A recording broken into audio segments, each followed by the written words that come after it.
বৌমা, আমার না ঠিক এই শাড়িটা ভালো লাগছে না। আমার এই শাড়িটাই পছন্দ হয়েছে, আমি এই শাড়িটাই নেব।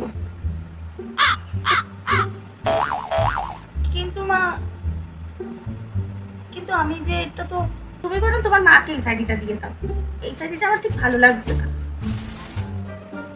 আপনি তো একটু নরম শাড়ি, একটু আপনি বলেন যে আপনার নাকি কম দামি শাড়ি পরতে ভালো লাগে না। এটা তো সব থেকে দামি শাড়ি ছিল ওখানে, আর ওটা তো আমি মায়ের জন্য নিয়েছিলাম আসলে। তো কি হয়েছে, মায়ের জন্য নিয়েছিল তো? আমি কি মা নয়? আমাকে কি দেওয়া যাবে না? নাকি ওটা স্পেশাল শাড়ি যে আমাকে দেওয়া যাবে না, ওটা শুধু মাকেই দেওয়া যাবে? তো বলে দাও তাহলে, একটা কাজ করো, দুটো শাড়ি তুমি মাকেই দিয়ে দাও।